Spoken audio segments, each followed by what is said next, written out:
Bonjour tout le monde pour ce 18e jour du calendrier de l'Avent spécial BD et comics. On parle enfin de Batman avec Batman White Knight, donc c'est de Sean Murphy et de Matt Hollingsworth. Alors ça c'était un comics que Gordon, ou alors Murdoch, de la chaîne Gordon et Murdoch, qui est une chaîne YouTube qui a un peu disparu aujourd'hui. On s'était croisé à un salon du livre, il m'avait dit « Ah, tu vas voir, lis White Knight, c'est trop bien !» Il m'avait expliqué le topo. Le topo, c'est que dans White Knight, en fait, le Joker a trouvé un médicament qui enlève la folie, qui enlève ses problèmes de fou. Il dit « Hey, Batman, imagine, je redeviens son esprit. Ça serait pas plutôt toi, le gros psychopathe ?» Et donc, il mange les médicaments, il redevient normal, et il leur fait Les gars, il y a un mec déguisé en chauve-souris qui se balade en ville. Et c'est moi qui suis fou. » Et donc, à ce moment-là, Joker, qui est redevenu normal, va briguer la mairie et va lutter contre Batman. Et donc, dans ce comics, on inverse les positions. Batman est le méchant et le Joker est le gentil. Alors, c'est un peu facile, c'est un peu grossier des fois. Certains pourraient dire que c'est un peu grossier même.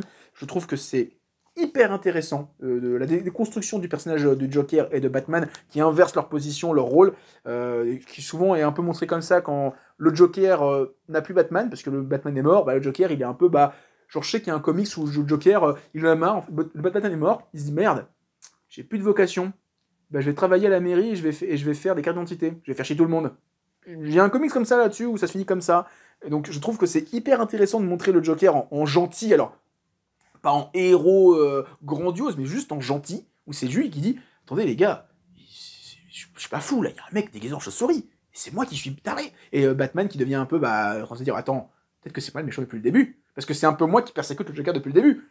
Voilà, c'est très intéressant. Je sais qu'il y a eu des suites sur Harley Quinn, sur Batman, The White Knight Resource, ce que j'ai pas lu. J'ai lu que le White Knight de base, qui est très très bien. Je trouve que le dessin de Sean Murphy, que j'ai redécouvert avec pas longtemps avec c'est Punk Rock Jésus, est vraiment super bon. Je vous conseille. Et c'est vraiment très très cool. C'est un très bon comics de Batman.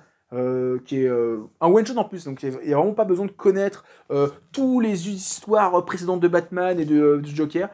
C'est une série, c'est vraiment un one-shot. C'est un peu, j'aurais pu présenter Killing Joke aussi, mais Killing Joke c'est un peu facile, tout le monde connaît un petit peu de loin. Donc voilà, et je veux parler d'Alan Moore. J'ai pas envie de forcément parler des trucs les plus connus d'Alan Moore, même si j'en parlerai donc, dans les prochains jours, il arrive Alan Moore, vous inquiétez pas. Donc voilà, en tout cas, je vous conseille vraiment ce comics de Batman, White Knight, le Chevalier Blanc, d'où la blague hier, un Chevalier Noir, mais pas forcément noir. Voilà, vous avez compris la blague. Et demain, en BD, on va parler d'un label qui est très connu. Et j'aurais dû en parler plus tôt, mais ça y est, on parle enfin d'un certain label.